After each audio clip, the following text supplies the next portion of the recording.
got geography now. We got Ethiopia. Don't really know much about Ethiopia at all. So yeah, looking forward to checking out this video, man. Hey, everybody, say hi to Samri. She is a real Ethiopian. Hi, everyone. Samri, are you ready to make Ethiopia proud? So ready. Let's do it. Right, let's check this out. Geography now. Hey, everybody, I'm your host, Barbie, and we have reached Ethiopia. This is a big one, okay? Ethiopia is like one of the big shots of Africa. You won't find any place like this anywhere else on Earth. No, you will not. There's so much to cover in so little time, so let's get started. Okay, so you guys know how much Every time I think Africa, I just think lions.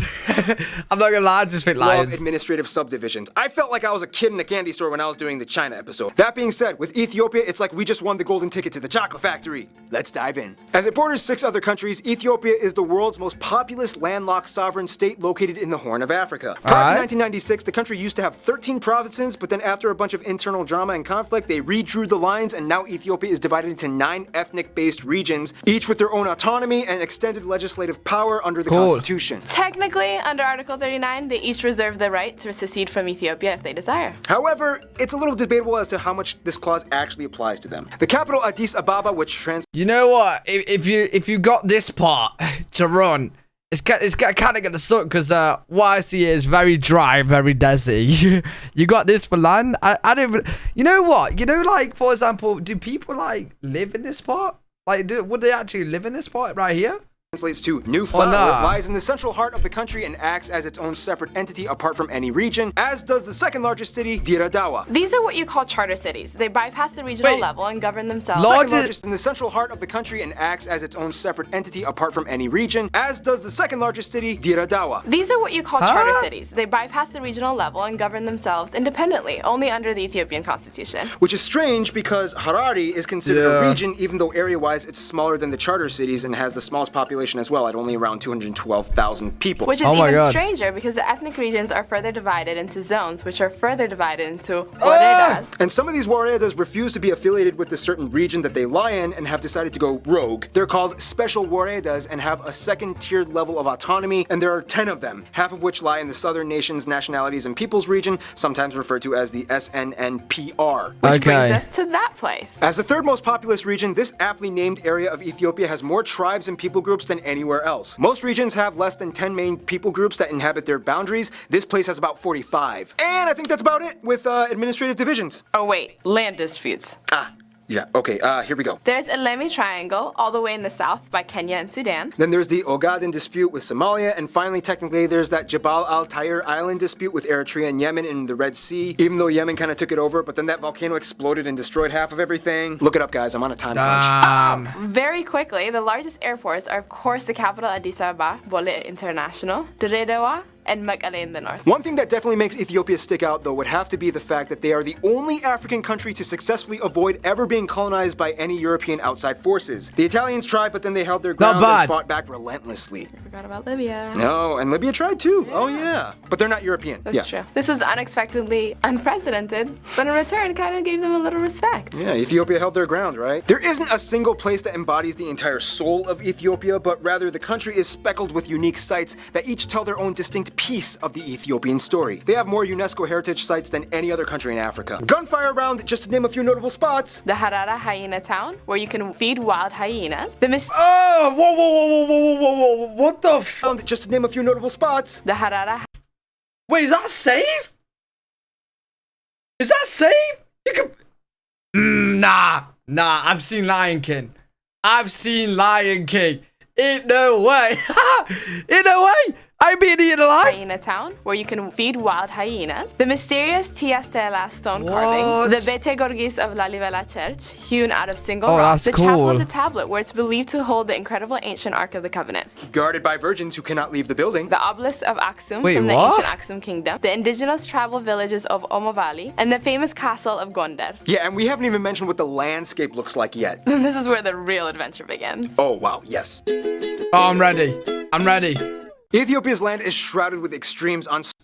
You might not be able to see well. Let me put myself down here. So many levels, and to really get a good look at it, you kind of have to understand the tectonic makeup. Like mentioned in the Eritrea episode, the Horn of Africa is located on the tri-point convergence of the Arabian, African, and Somali plates, and Ethiopia is caught right in the middle of all of it. The Somali plate isn't so much of a plate, but rather a crack that didn't finish cracking, and today grinds across the African plate horizontally in what is called a transform motion. This essentially splits the country into two portions, the western and eastern Ethiopian highlands, also known as the Ethiopian Plateau and the Amar Mountain. The Ethiopian highlands are the largest continuous mountain range in Africa, which stretch north to south and comprise a great diversity of terrain depending on the region. Climate-wise, it basically goes like this. The east is hot and the west is cool. Oh, that's simple. As mentioned before, the northeast corner by the border of Eritrea. What is this?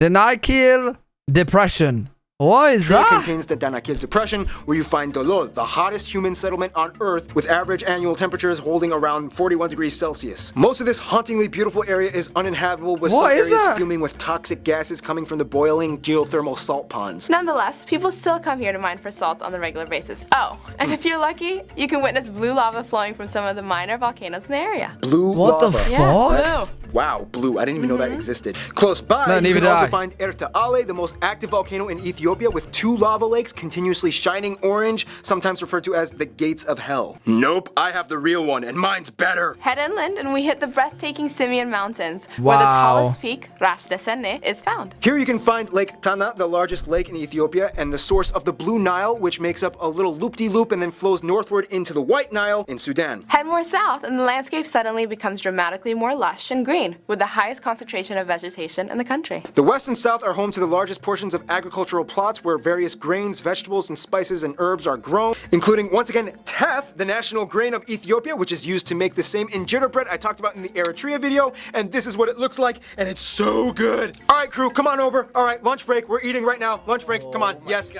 If you've never had Ethiopian food, you're missing out on life. The land is also teeming. I'm so hungry. I'm sorry. Like, I think for like a whole minute straight, I was just staring at the food. I can't. Oh, what am I like? I totally forgot that I'm recording a goddamn video. I'm just there like, oh, food. Numerous species of animals like gazelles, antelope, kudu, cheetahs, ibex, baboons, and a hotbed for over 500 species of birds that either inhabit or migrate through the plateaus year-round. However, the national animal is the lion. It was even put on the former flag of Ethiopia when it was under the last emperor, which has a pretty interesting story behind it, which we will cover in... I love lions. Okay, let's just dispel the myth. No, I'm gonna get a lion tiger one day. Ethiopia, everyone still kind of thinks of this. And yes, during the conflict years, there was more prevalent. However, mainstream Ethiopia is nothing like that. No. One thing you have to understand is that Ethiopia not only has ancient history, but prehistoric history. Yes, as in like some of the oldest specimens of modern day humans have been found in Ethiopia. Yeah, labeling it as one of the origin regions of human emergence. Remember Lucy? Oh my God. Yeah.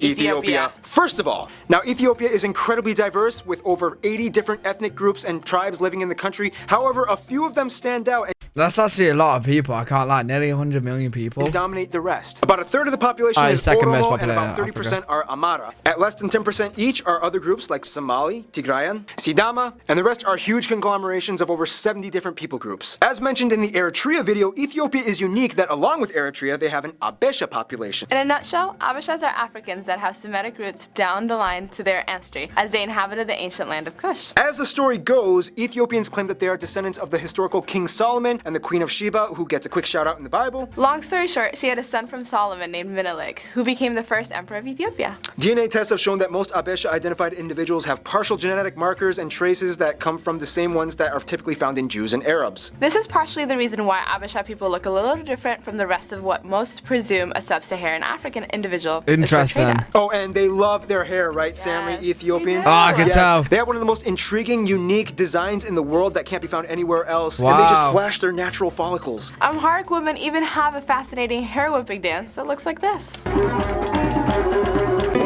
I bet. Oh my. Jesus Christ. I bet she could do that. She have a fascinating hair whipping dance that looks like this. Oh, I wouldn't be able to do that. I'd actually. Oh my God. I can remember on stream one day I was like shaking my head and I pulled my nerve in the back of the neck. I could never do that. Nonetheless, that is only the Habesha of Ethiopia. Yeah, once again, there are over 80 ethnic groups that are radically different from the others. Oh, and once again, just like Eritrea, the Amharic peoples also use the only indigenous African script, the Fidel, or the Fidel?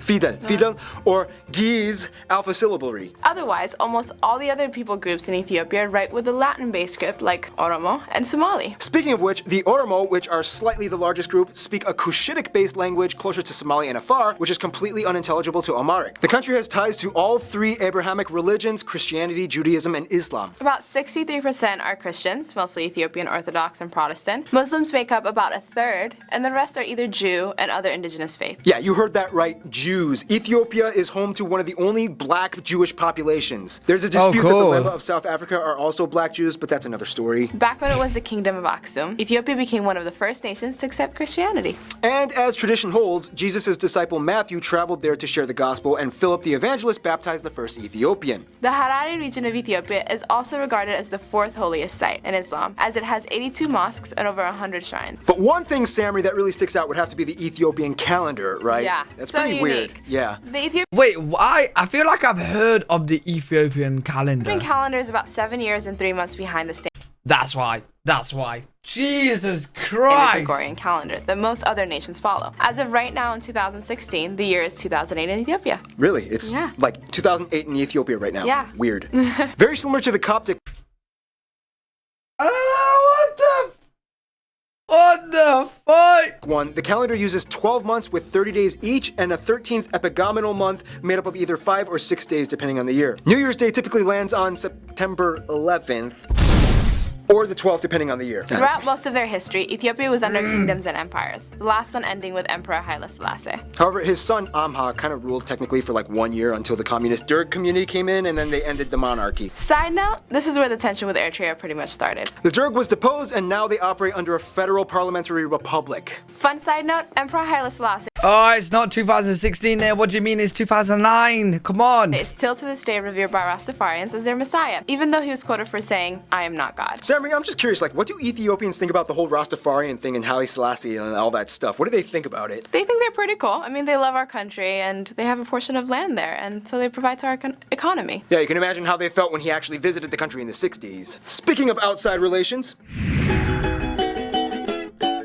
this is interesting. Ethiopia is kind of a big shot. They've earned their prestige in the world stage, and now they have a lot of people to connect with. No surprise, the US and China are the biggest overseas investors in Ethiopia. The US gives the most aid and has military alliances, and China is the largest importer. They have both relations with Israel and Palestine. After Israel became a state, thousands of Ethiopians flocked over, and today there are more Ethiopian black Jews living in Israel than in Ethiopia. Palestine is also recognized as a state, and both have their own embassies. Turkey has ties from way back in the Ottoman Empire time, and Russia used to be a really good friend back when the communist Derg committee took over for about 20 years. Now things are kind of like between them. Their best friends, however, would probably be Egypt, Djibouti, and to a lesser extent maybe Sudan. Egypt shares an ancient history with Ethiopia for thousands of years, and the Nile Basin plays a major role in their... You know what?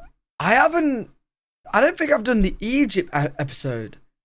I 100% definitely should do that. Cooperation. Djibouti is kind of like their only way out to the Red Sea, and business between them is crucial for Ethiopia's trade sector. Sudan is kind of like a major oil provider and gateway to the Mediterranean for them. Despite the border conflict, they still have relatively good relationships. Cool. In conclusion, Ethiopia is kind of like a big deal. I mean, some of the earliest peoples ever recorded came from here, let alone communities and civilizations. They avoided European colonization and have a unique, vibrant, diverse background found nowhere else, and yet somehow they're able to hold on to every region together and become one proud people of rich heritage. Yes. What do you think, Samri? Was that accurate? Was that? Yes. Thank you. All right. Thank you.